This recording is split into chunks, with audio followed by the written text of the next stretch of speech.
여러분 안녕하십니까? 대구 MBC 뉴스투데이입니다. 주말인 오늘 대구와 경북 지역은 아침 기온 대구 2.8도 등 영하 6도에서 영상 5도의 분포로 어제와 비슷했지만 낮 최고 기온은 대구 15도 등 10도에서 15도의 분포로 어제보다 2, 3도가량 오르면서 추위가 다소 풀리겠습니다. 휴일인 내일은 기온이 오늘과 비슷한 가운데 차차 흐려져 밤부터 비가 내리기 시작해 모레 아침까지 이어지겠습니다. 예상 강우량은 10에서 40mm이고 경북 내륙 지역은 눈이 내리는 곳도 있겠습니다. 대구 기상대는 대구와 경북 8곳에서 건조주의보가 발효 중인 가운데 내일 비가 내리기 전까지 대기가 매우 건조하겠다며 산불 등 화재 예방에 유의해 줄 것을 당부했습니다. 정부가 각종 부동산 대책을 쏟아내고 있지만 실제 서민들의 생활과 밀접한 전월세 대책은 찾기 어렵습니다. 전셋값과 더불어 월세 가격 역시 대구가 전국 최고 수준의 상승률을 보이고 있습니다. 윤영균 기자가 취재했습니다. 대구시 서구의 한 마을, 한 집에 보통 4가구, 많게는 6가구가 전세나 월세로 살고 있는데 전세 만기가 된 곳 상당수가 월세로 바뀌고 있습니다. 그렇게 놓는 것에서 거의 지금 현재는 한 반반 정도 되는 거로 그렇게 되는데 앞으로는 이제 월세 비중이 점점 더 높아지는 추세로 가지 않겠나 그렇게 예상을 하고 있습니다. 이렇게 월세에서 생활하는 가정은 2000년에 10% 초반대이던 것이 10년 만에 20%를 넘겼습니다. 특히 대구의 경우 월세 비율은 22% 정도로 전세 비율보다 더 높습니다. 전국적으로 월세 가격이 하락세를 보이고 있지만 최근 대구의 전세값 상승이 이어지면서 월세 가격 상승률도 전국 최고 수준입니다. 특히 전세금을 월세로 전환할 때 적용되는 이자율인 월세 이율 역시 대구가 최고 수준입니다. 시장 이자율에 비해서 약 6%에서 7% 정도가 월세율이 높기 때문에 집주인들 같은 경우에는 이제 전세를 놓기보다는 월세를 놓는 것을 훨씬 선호를 하는 거죠. 하지만 각종 정부 정책에서 월세 대책은 빠져 있습니다. 현재 월세와 관련한 지원책은 일부 저소득층에게 싼 이자로 전세나 월세 자금 일부를 빌려주는 정도밖에 없습니다. 필요한 실수요자를 위한 정말 집 없는 사람들을 위해서 이런 정책들이 나와줘야 되는데 그런 정책들이 면밀하게 조사가 되지 않다 보니까 실질적으로 시장에 나왔을 때는 그러한 정책의 의도와는 다른 식으로 지금 많이 왜곡되어 있는 상황이지 않습니까? 전문가들은 전월세 가격 인상률을 물가 상승률 정도로 제한하고 2년인 계약 기간을 3년으로 늘리거나 한 차례에 걸쳐 계약을 갱신할 수 있는 등의 강력한 대책을 마련해야 한다고 주장합니다. 대략 이제 소득 하위층들이 평균적으로 3년마다 한 번씩 이사를 다니는 것으로 판단이 되는데 이웃도 잘 모르는 상황으로 이제 되어가고 있는 사회의 이제 분위기가 이 속에서도 여전히 드러난다고 보고 있습니다. 또한 공공임대주택을 빠르게 늘리는 것이 구조적인 문제를 풀 수 있는 해결책이라는 게 전문가들의 공통된 의견입니다. MBC 뉴스 윤영균입니다. 요즘 같은 늦가을에는 건조한 날씨가 이어지면서 화재 위험이 상당히 높은데요. 도심에는 골목마다 주차된 차량 때문에 면 단위에는 좁은 녹록길 때문에 소방차 진입에 어려움을 겪고 있습니다. 엄지원 기자가 취재했습니다. 화재 신고를 받은 소방차가 달려갑니다.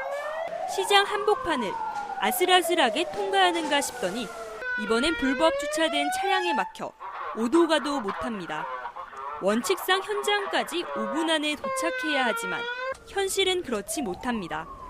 특히 주차 공간이 부족한 택지나 주택가는 화재 시 더 위험한데 실제로 일주일 전 안동시 옥동의 한 아파트에서 불이 나 자칫 큰 불로 번질 뻔했습니다.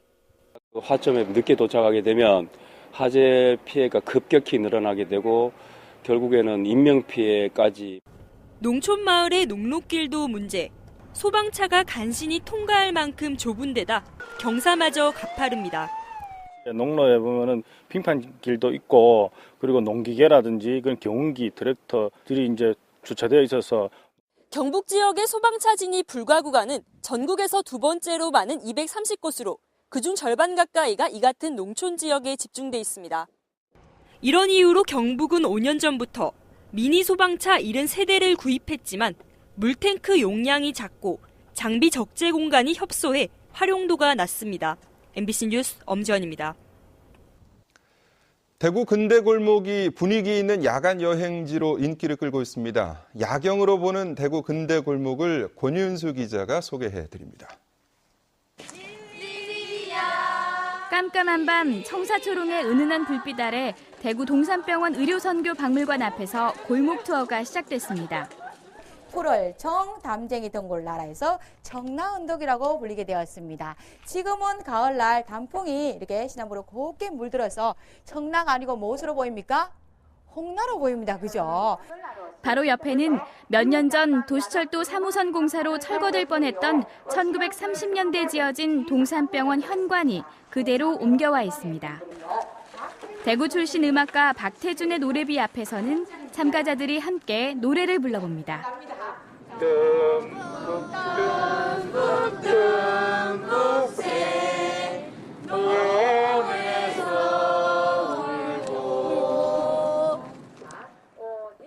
모퉁이를 돌아 3일 만세운동길로 접어듭니다.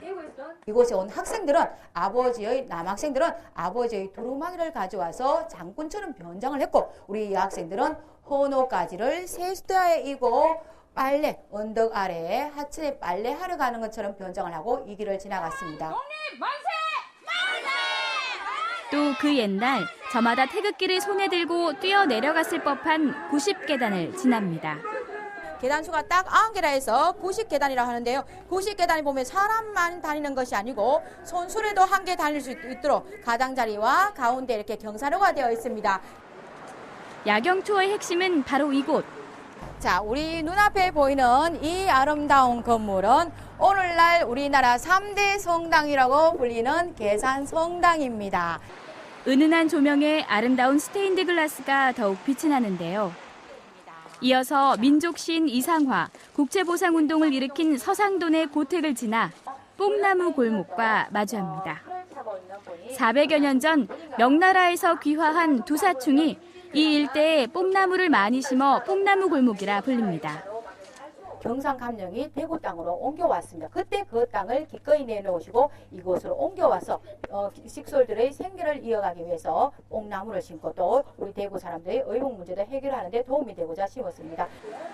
대구는 과거에도 우리나라 교통의 요충지였음을 이곳 영남대로에서 알 수 있는데요.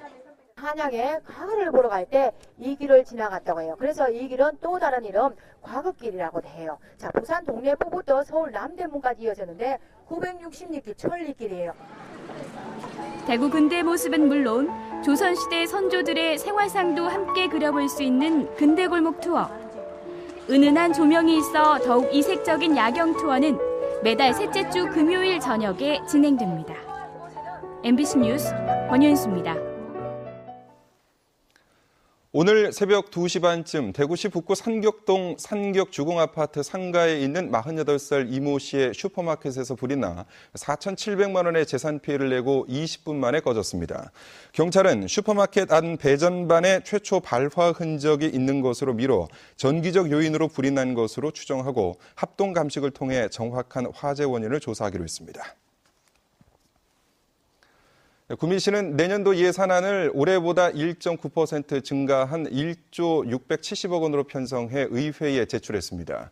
사회복지 분야가 2,400억 원으로 전체 예산의 31%를 차지해 가장 많고 농림 분야 816억 원, 일반 공공행정 분야에 780억 원이 배정됐습니다. 중점 투자 부문으로 강동 문화복지회관 건립 29억 원, 검성지 생태공원 조성 19억 원, 전자의료기기 부품 소재화 기반 구축 사업에 16억 원을 반영했습니다. 구미시는 시의회 심사를 거쳐 다음 달 19일 예산안을 확정할 예정입니다. 평가 인증이 취소된 어린이집이 허위로 평가 인증 현판을 걸고 운영하고 있다는 대구문화방송의 보도에 따라 보건복지부가 해당 어린이집에 대한 법적 조치를 검토하고 있습니다. 보건복지부 관계자는 현행 영유아 보육법에는 허위 평가 인증 어린이집에 대해 행정처분을 내릴 근거가 없어 해당 어린이집 원장에 대한 인사조치나 적용할 다른 법이 있는지 등에 대해 검토하고 있다고 밝혔습니다. 경상북도는 내년에 9개 시군의 10개 복지시설에 녹색 공간을 조성합니다. 이 사업은 산림청 산하 녹색사업단 주최로 사회복지시설의 숲과 정원을 만드는 것으로 경상북도는 공모를 통해 지원합니다. 도는 14개 사회복지법인의 사업 제안서를 접수해 심사를 거쳐 10개 법인시설을 녹색사업단에 추천했고 최종 선정된 도내 10개 복지시설에 10억 원을 투입해 녹색 공간을 만들 예정입니다. 1881년부터 스리랑카 한 사찰에서 보관 중인 석가모니 부처의 진신사리가 어제 동화사로 옮겨진 데 이어 내일 오전에 동화사 통일대불전으로 옮기는 이윤식이 열립니다. 이윤식이 끝나는 내일 오전 11시부터는 통일대불전에서 스리랑카 스님 31명이 참석한 가운데 법요식과 사리친견 대법회를 갖습니다. 동화사는 비슬산 대견사를 복원하면서 진신사리를 대견사에 모시기로 하고 지난 6월부터 스리랑카 정부와 진신사리 기증을 협의해 승낙을 받았습니다. 현재 우리나라에서 진신사리를 보관한 곳은 양산 통도사, 오대산 상원사, 설악산 봉정암, 태백산 정암사, 사자산 법흥사 등 5곳입니다. 대학 시간 강사들의 처우 개선을 위해 제정된 시간강사법을 2년 더 유예하자는 움직임이 일고 있습니다. 민주당 정책위 부의장 윤관석 의원은 시간강사법이 당초 입법 취지와 달리 시간강사를 대규모로 해고하고 정규 교수 임용을 줄이는 데 악용될 소지가 있다며 시행을 2년 더 유예하는 것을 골자로 한 고등교육법 일부 개정 법률안을 발의했습니다. 윤 의원은 시간강사법이 내년 1월 1일부터 시행될 예정이지만 대학들의 준비가 미흡해 강사 해고 사태가 불가피하고 시간강사들도 이를 우려해 반대하고 있는 실정이라며 2년 동안 시간적 여유를 갖고 최선책을 마련해야 한다고 주장했습니다. 경북경찰청 광역수사대는 최근 경주 중저준위 방패장 건설공사의 원청사의 현장 사무소 측이 수억 원대의 금품을 받은 정황을 포착한 데 이어 현장 사무소 측도 공사 감독기관인 원자력환경공단 산하 모 기관의 센터장에게 수천만 원대의 금품을 제공한 정황을 포착하고 센터장실을 압수수색했습니다. 그러나 센터장은 금품 수수 사실을 부인한 것으로 알려졌습니다. 경주 중저준위 방패장은 연약 지반 등으로 공기가 연장되면서 공사비가 당초 2,500억 원에서 5천억 원대로 2배가량 늘어났는데 경찰은 금품 수수 의혹이 사실로 드러나면 방패장의 설계 변경과 안전성도 조사할 계획입니다. 프로축구 대구FC가 오늘 오후 2시 성남 탄천운동장에서 성남을 상대로 K리그 클래식 38라운드 경기를 갖습니다. 리그 13위로 강등 탈출을 위해 승리가 절실한 대구FC는 최근 5경기에서 3승 2무로 절대적 우위를 보였던 성남을 상대로 올 시즌 첫 연승과 함께 K리그 클래식 잔류에 유리한 고지를 점하겠다는 각오를 다지고 있습니다. 오늘 경기에 이어 대구FC는 직접적인 경쟁 상대인 강원과의 원정 경기를 다음 주 수요일, 경남과의 홈 경기는 다음 주 토요일에 펼칠 예정입니다.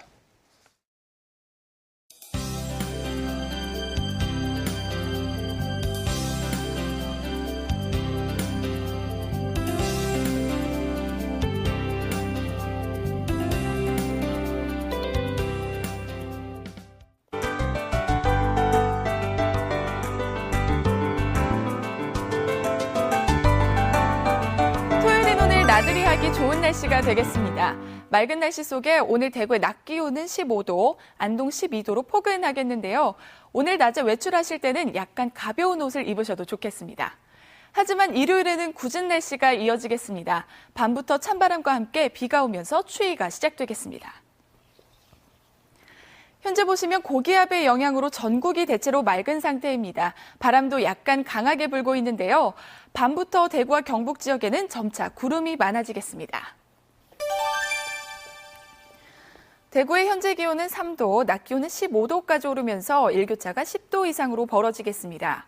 청도의 아침 기온은 영하 5도로 추운 날씨를 보이고 있습니다. 김천의 아침 기온은 영하 4도로 다시 영하권으로 떨어졌습니다. 낮 기온은 13도까지 오르겠습니다. 경북 북부 지역의 아침 기온은 여전히 영하권입니다. 봉화의 아침 기온은 6도, 청송은 5도로 매우 춥습니다. 반면 울진과 포항의 아침은 비교적 포근합니다. 울진은 현재 6도, 포항 5도 가리키고 있고요. 낮에도 기온이 많이 오르겠습니다. 물결은 최고 2m까지 일겠습니다. 다음 주 월요일부터는 찬바람과 함께 기온이 많이 떨어져서 춥겠습니다. 날씨였습니다.